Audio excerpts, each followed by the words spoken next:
Hello everyone, welcome in ABC Chemistry World. Guys, in this video we will study what is solid, what is liquid, what is gas, and why on this planet Earth these substances exist as solid, liquid or gas. What is the reason behind it? We will discuss in this video. First of all, what is solid? Guys, matter के classification की बात करते हैं। Matter के जो classification है, दो प्रकार के क्लासिफिकेशन होता है, एक फिजिकल क्लासिफिकेशन और एक होता है केमिकल क्लासिफिकेशन। ठीक है गाइस, मैटर के क्लासिफिकेशन में फिजिकल क्लासिफिकेशन क्या भाई, on the basis of physical classification of matter, matter exist in 3 states mainly. इसके अलावा 2 और स्टेट है, plasma state and Bose Einstein condensed state of matter. But in this video we will study solid, liquid, gas. Now what is solid? Guys, that form of matter which have definite shape and definite volume. Simple. It is that form of matter which have definite shape and definite volume is known as what? Solid.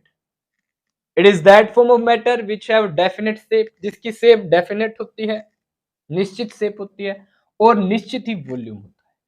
ठीक guys, definite shape है, इसका क्या मतलब है कि आप इसको compress करके, आप इसको ऐसे एक्सपेंड करके या आप जो लगा के ऐसे एक्सपेंड करेंगे तो ये एक्सपेंशन और कंप्रेशन नेग्लिजिबल न के बराबर होगा। और गाइस, जब दो पार्टिकल्स के बीच की डिस्टेंस को आप न तो कम कर पाए न ही ज्यादा कर पाए, इस प्रॉपर्टी ऑफ मैटर को हम कहते हैं रिजिडिटी। क्या कहते हैं भाई? Rigidity. That's why we says that solids are rigids. क्यों? क्योंकि इसके अंदर जो भी एटम्स और मॉलिक्यूल्स हैं सॉलिड जिनसे बना है, उनके बीच के डिस्टेंस को आप कम ज्यादा नहीं कर सकते, अदरवाइज सब्सटेंस ही ब्रेक हो जाएगा। समझ रहे हो? This property of solid is known as rigidity. Guys, due to this rigidity property solids are incompressible. आप सॉलिड को कंप्रेस नहीं कर सकते। ठीक है? क्यों? क्योंकि आप इनके एटम्स और पार्टिकल के बीच की डिस्टेंस को चेंज नहीं कर सकते। Okay, for example guys, 105 elements periodic table में एसटीपी स्टैंडर्ड टेम्परेचर प्रेशर यानी कि 0 डिग्री सेल्सियस, मैं कह सकता हूं 273 केल्विन पे एंड 1 एटीएम प्रेशर पे, ये स्टैंडर्ड कंडीशन। इस कंडीशन पे 105 एलिमेंट पीरियोडिक टेबल में सॉलिड स्टेट में पाए जाते हैं। किसमें पाए जाते हैं भाई? सॉलिड स्टेट में पाए जाते हैं। इसके अलावा मैटर की बात करें कि सॉलिड फॉर्म क्या है, गाइस अपने चारों तरफ देखो, पानी को छोड़ दो, गैस आपको दिखाई नहीं दे रही है। ठीक है, जो भी दिख रहा है लगभग आपको क्या मिलेगा? सॉलिड। आपका मन करे सॉलिड को दबा के देख लो, ये मार्कर सॉलिड है भाई, नहीं दब रहा, देखो कहां दब रहा। ठीक है, इनकंप्रेसिबल। ओके, जल्दी से किन्हीं भी 10 एलिमेंट को आप कमेंट कर सकते हैं। ठीक है, इस वीडियो में बताऊंगा मैं सब एलिमेंट्स के बारे में। ओके, हो गया सॉलिड। अगर आपके एग्जाम में डेफिनेशन आ जाए व्हाट इज सॉलिड, बहुत बढ़िया डेफिनेशन लिख सकते हैं। Chair, table, ice cubes solid form में। लिक्विड क्या होता है guys? It is that form of matter which have indefinite shape. जिसकी जो शेप होती है ना, ये डेफिनेट नहीं होती है। ठीक है, यानी कि शेप बदल सकती है, आप शेप चेंज कर सकते हैं, बट डेफिनेट वॉल्यूम होता है इनका। लिक्विड्स मैटर की ऐसी स्टेट या ऐसे मैटर हैं जिनका वॉल्यूम फिक्स होगा, डेफिनेट होगा, पर शेप चेंज हो सकती है। जैसे आपके पास एक जग में पानी है, आपने गिलास में कुछ पानी गिलास में डाल दिया तो पानी गिलास की शेप ले लेगा। थोड़ी देर पहले जग की शेप ले रखी थी, आपने उसको किसी कप में डाल दिया तो वो कप की शेप ले लेगा। समझ रहे हो? तो शेप चेंज हो सकती है। जिस वेसल में आप लिक्विड को, मिल्क या मैं कह दूं वाटर को डालोगे वही शेप ले लेगा। बट वॉल्यूम आपके पास 2 लीटर पानी है जग में, तो 2 लीटर ही रहेगा, चाहे किसी में डाल लो, तो चेंज नहीं होगा ना। ठीक है, that's why liquids have indefinite shape, अनिश्चित शेप, बट डेफिनेट वॉल्यूम। अब गाइज इनकी जो लिक्विड्स होते हैं, इनके अंदर जो एटम मॉलिक्यूल्स होते हैं वो थोड़े से फ्लो कर सकते हैं, क्या आगे पीछे हो सकते हैं। सॉलिड में तो यही रहेंगे, न तो कम हो सकते हैं ज्यादा, इनमें क्या हो सकती है, कम ज्यादा हो सकती है। इनके अंदर एक प्रकार स्प्रिंग है जो इनको कम ज्यादा कर सकता है, आप ये समझ सकते हैं, जिसके कारण ये फ्लेक्सिबल हो जाते हैं और जिस वेसल में आप डालते हो उसकी शेप ले लेते हैं। गाइज इस प्रॉपर्टी को हम लिक्विड्स की कहते हैं फ्लूइडिटी, क्योंकि ये फ्लो कर सकते हैं। देख लो आप एक गिलास पानी को खिंडा के डोल के देख लो भाई, ठीक है, तो क्या कहलाएंगे, इससे क्या कहते हैं प्रॉपर्टी को, फ्लूइडिटी। और अब ये फ्लो करते हैं गाइस, इसीलिए हम लिक्विड्स किसके अंदर आते हैं, फ्लूइड्स के अंदर आते हैं। That's why liquids are known as fluids due to presence of property fluidity which says that liquids can flow simply. For example guys, periodic table में ब्रोमीन और मरकरी ऐसे दो एलिमेंट हैं जो standard temperature pressure 0 degree Celsius to 273 kelvin and 1 atm pressure पे liquid state में होता है, ध्यान है। इसके अलावा वाटर, मिल्क, अल्कोहल्स, ये मैटर की फॉर्मेट है गाइस, इसमें मैं कह सकता हूं सिंपली क्या लिक्विड्स होते हैं, आप देख सकते हैं। ये मैट्रिक क्लासिफिकेशन में एलिमेंट्स ऐसे हैं जो लिक्विड स्टेट में होते हैं। ये आपके पूरे पूरे मैटर सब्सटेंस जिनको हम इस्तेमाल करते हैं, कंपाउंड की फॉर्म में हो सकते हैं, मिक्सचर की फॉर्म में हो सकते हैं, क्या होते हैं गाइस, लिक्विड। आपने चाय बनाई, चाय क्या है, liquid, but that is what, mixture. Shikanji बनाते हैं, पानी में नींबू चीनी डिजोल्व कर लेते हैं, शिकंजी क्या है guys, liquid form of matter. वो केमिकल नेचर नहीं बताती, दैट्स व्हाई देखो ये फिजिकल स्टेट के ऊपर ही बेस्ड है, बस ऐसा क्लासिफिकेशन है मैटर का, केमिकल्स की बात नहीं करेंगे हम, ठीक है। नेक्स्ट गैसेस की बात करते हैं गाइस।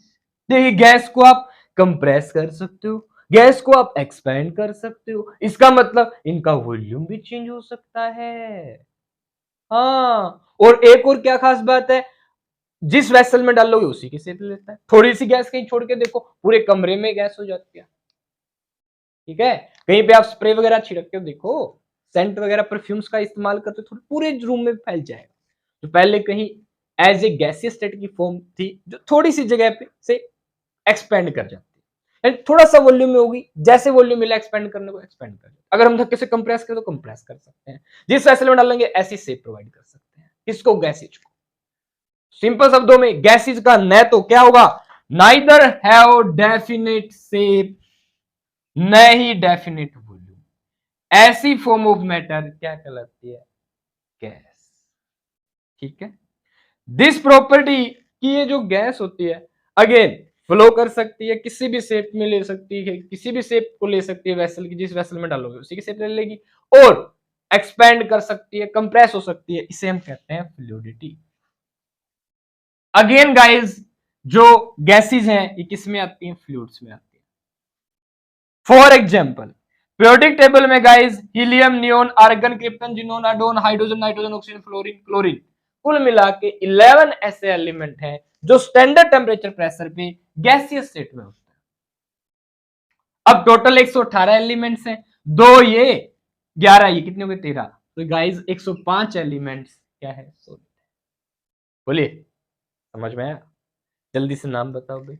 हाइड्रोजन, हीलियम छोड़ो, lithium, beryllium, boron, carbon, nitrogen, oxygen, fluorine, neon को छोड़ दो, sodium, magnesium, aluminium, silicon, phosphorus, sulphur, that's all solid आ गए। क्लोरीन, आर्गन गैसियस हो गए। फिर potassium, calcium, scandium, titanium, radium, chromium, manganese, iron, cobalt, nickel, copper, zinc, gallium, germanium, arsenic, selenium, bromine liquid हो गया, क्रिप्टन गैस हो गई, ठीक है। ऐसे फिर स्टोन्सियम, बेरियम, यटरियम, जिरकोनियम, जो भी है आपके फर्दर क्या है, सॉलिड्स है, इनको छोड़ दीजिए, ठीक है। सिंपली देखना चाहे तो गाइस एयर गैस दिखती नहीं अलग, सीएनजी, एलपीजी क्या है, गैसियस स्टेट है गाइस मैटर की। इसके अलावा मैं कह सकता हूँ गाइस स्टीम भाप, पानी को आप हीट कीजिए वेपर बन जाती है, वेपर भी तो क्या है, गैसियस फॉर्म तो है इसकी मैटर। गाइस ये था what is solid, what is liquid, what is gas on the basis of physical classification of matter. Now the most important point is that why these substances exist as solid, why liquid, why gas? Guys, there are two factor, दो factor है जो किसी भी substance के particular state में होने को बताते हैं। पहला है guys intermolecular force of attraction. क्या? Intermolecular force of attraction. Intermolecular force of attraction मतलब जो भी एटम्स और मॉलिक्यूल इन मैटर्स को बना रहे हैं उनके बीच इंटरमोलिकुलर फोर्स ऑफ अट्रैक्शन कैसा है? सिंपल, जो सॉलिड्स होते हैं गाइस, ये मान लो मॉलिक्यूल है, इनके बीच ये एटम्स या मॉलिक्यूल्स हैं जो इस मैटर को बना रहे हैं, तो सॉलिड के अंदर जो ये फोर्स ऑफ अट्रैक्शन होता है ये गाइस सबसे ज्यादा होता है, लिक्विड और गैसेस से बहुत ज्यादा होता है। Force of intermolecular force of attraction क्या होता है? बहुत ज्यादा। Strong intermolecular force of attraction is present in between molecules और atom in a solid. That's why जो लिक्विड होते हैं इनके अंदर ये जो मॉलिक्यूल्स के बीच फोर्स ऑफ अट्रैक्शन होता है ये फ्लेक्सिबल हो सकता है, थोड़ा ऊपर नीचे हो सकता है। गैसेज में और कम होता है, लिक्विड से भी कम होता है, बहुत दूर दूर होते हैं। फोर्स ऑफ अट्रैक्शन क्या होता है? बिल्कुल। तो intermolecular force of attraction solids के केस में सबसे ज्यादा होता है, इनसे कम लिक्विड में होता है, सबसे कम गैसेज में होता है। Intermolecular force of attraction solid में इतना ज्यादा होता है कि इनके एटम और पार्टिकल्स मूव ही नहीं कर पाते। ठीक है, that's why these are rigids. But liquids में थोड़ा कम हो जाता है, ये फ्लो कर पाते हैं, लेकिन आप कंप्रेस नहीं कर सकते लिक्विड को, सॉलिड को कंप्रेस नहीं कर सकते। बात करें गैसेज की तो इनमें guys intermolecular force of attraction सबसे कम होता है, तो इनके पार्टिकल्स को आप ऐसे ही फ्लेक्सिबल तो होते हैं, साथ ही साथ इनको कंप्रेस भी कर सकते हैं। समझ में आ रही है कहानी? तो पहला रीजन क्यों सब्सटेंसेस सॉलिड फॉर्म में एग्जिस्ट करते हैं, strong intermolecular force of attraction, weak intermolecular force of attraction, very very weak intermolecular force of attraction. Simple. Okay, second reason is thermal energy. क्या भाई? Thermal energy. थर्मल एनर्जी ये क्या होती है भाई? गाइस, थर्मल एनर्जी सिंपल शब्दों में ये फैक्टर क्या है? एक एटम और मॉलिक्यूल के पास जो आसपास के एनवायरनमेंट का टेम्परेचर है, मैं कह दूं अर्थ के ऊपर जो टेम्परेचर तापमान है, इसके कारण जो एटम और मॉलिक्यूल्स में एनर्जी, काइनेटिक एनर्जी है, मूव करने की जो एबिलिटी है, मूव करने की जो एनर्जी है, that is known as thermal energy. अब देखो, जो सब्सटेंस ज्यादा तेजी से मूव करेगा थोड़े से टेम्परेचर पे, थोड़े से टेम्परेचर दिया वो भाग रहा स्पीड में बहुत ज्यादा, ऐसे सब्सटेंस बताओ क्या होने चाहिए? गैस। क्या होते हैं? गैस। यानी थर्मल एनर्जी गैसेस में सबसे ज्यादा होती है। उसके बाद थोड़ा टेम्परेचर दिया, ठीक भाई, थोड़ा हिल डुल लेते हैं, ठीक है, वेपर बना सकते हैं। क्या है ये? लिक्विड्स। सॉलिड्स टेम्परेचर दो आप, कोई घंटा फर्क नहीं पड़ रहा, यानी कि बहुत कम थर्मल एनर्जी। देखो, ज्यादा टेम्परेचर देने पे तो फ्लो करवा ही दोगे आप, ऐसी बात नहीं है। जैसे कोई सॉलिड मेटल है, मेटल को हम क्या कर देते हैं? हीट कर देते हैं, वो लिक्विड फॉर्म में आ जाता है। सोना, चांदी, तांबा, जब ज्वेलरी बनाते हैं तो सिंपल शब्द, कोई एलॉय बना रहे हैं तो मिक्स करते समय हमें इनको हीट करना पड़ता ही है, तो सॉलिड फॉर्म में लिक्विड हो जाती है। तो जो टेम्परेचर के कारण एनर्जी होती है, थर्मल एनर्जी होती है, सॉलिड्स में बहुत कम होती है, जो भी एटम्स और मॉलिक्यूल सॉलिड को बनाते हैं उनकी। लिक्विड में थोड़ी थर्मल एनर्जी ज्यादा हो जाती है, टेम्परेचर के कारण लिक्विड थोड़ा जल्दी फ्लेक्सिबल हो जाते हैं, गैसेज बहुत ज्यादा फ्लेक्सिबल होती है। सबसे ज्यादा थर्मल एनर्जी गैसेज की होती है, उससे कम लिक्विड की, उससे कम सॉलिड की। तो सॉलिड के केस में देखो, इंटरमोलिकुलर फोर्स ऑफ अट्रैक्शन बहुत ज्यादा है, थर्मल एनर्जी बहुत कम है। That's why solids exist. या ऐसे सब्सटेंस जिनके अंदर इंटरमोलिकुलर फोर्स ऑफ अट्रैक्शन बहुत ज्यादा हो, थर्मल एनर्जी बहुत कम हो, किस फॉर्म में एग्जिस्ट करेंगे? सॉलिड। ऐसे सब्सटेंस जिसमें intermolecular force of attraction solid से कम हो, गैसेज से ज्यादा हो, थर्मल एनर्जी गैसेज से कम हो, सॉलिड से क्या हो? ज्यादा, क्या कहलाएंगे? लिक्विड्स। अब ऐसे सब्सटेंस जिसमें थर्मल एनर्जी सबसे ज्यादा हो, intermolecular force of attraction liquid से भी कम हो या सबसे कम हो, किस फॉर्म में एग्जिस्ट करेंगे? Gases. So guys, these two factor, intermolecular force of attraction and thermal energy, although these are opposite of each other, this factor decides that any substance will exist in solid state, liquid state or gaseous state. That's so. This was all about solid, liquid and gases, their definitions, their examples. Simply, these are on the basis of physical classification of matter.